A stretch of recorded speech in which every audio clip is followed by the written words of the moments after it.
ફરિયાદ પક્ષના કેસની હકીકત ટૂંકમાં એવી છે કે ફરિયાદી Jayantibhai Ambalal buckle number 1537 SOG Kheda નડિયાદે તારીખ 15/1/2015 ના રોજ ફરિયાદ આપી જણાવેલ છે કે તેમને બાતમી મળેલ કે ખેડા તાલુકાના કાજીપુરા પાટીએ સાંઈબાબા હોટેલ પાસે અર્જુનભાઈ બારૈયા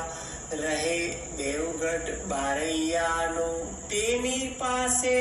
વનસ્પતિજન્ય ગાંજાનો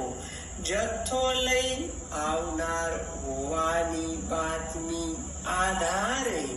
બાતમીવાળી જગ્યાએ રેડમાં જવા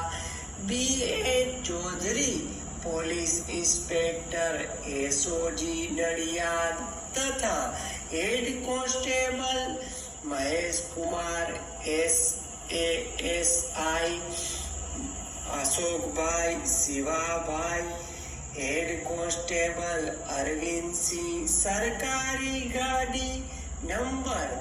JJ7G326 ના ડ્રાઈવર પોલીસ કોન્સ્ટેબલ અશ્વિનભાઈને સાથે રાખી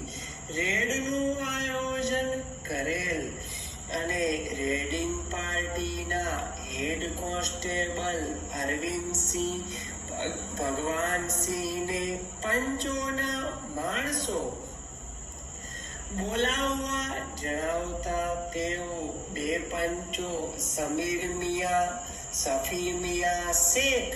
રહે ડભાણ તથા રાજેશભાઈ લાલજીભાઈ રહે ડભાણને બાતમીથી વાકેફ કરી રેડિંગ પાર્ટીમાં રહેવા જણાવતા તેમણે સ્વખુશી બતાવતા પોલીસ અને રેડિંગ પાર્ટીના માણસોને એકબીજાની અરસપરસ જડતી કરાવી કોઈની પાસેથી ગુનાહિત ચીજવસ્તુ મળેલી નહીં તથા સરકારી ગાડીના ચાલક પોલીસ કોન્સ્ટેબલ અશ્વિનભાઈએ પણ એકબીજાની ઓળખ કરાવી અરસપરસ જડતી કરાવતા કોઈ ગુનાહિત વસ્તુ મળેલ નહીં તેની ખાતરી કરેલ રેડ અંગેની સામગ્રી લાખ સીલ દોરા કાગળ વગેરેની કીટ તૈયાર કરી કીટના સામાન સાથે સરકારી ડ્રાઈવર સાથે ડભાણ કેમ્પ હાઉસ ઉપર રેડમાં જવા રવાના થયેલ અને પ્રાથમિક પંચનામું કલાક 14:45 થી કલાક 15:15 સુધી કરેલ અને પંચો સાથે રેડિંગ પાર્ટીના માણસો ડભાણ કેમ્પ હાઉસથી નેશનલ હાઈવે નંબર 8 ઉપર કાજીપુરા પાટિયા પાસે કલાક 15:45 વાગે આવી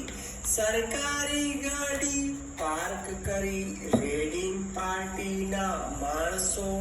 અને પંચો બાતમીની જગાએ ગોઠવાયેલ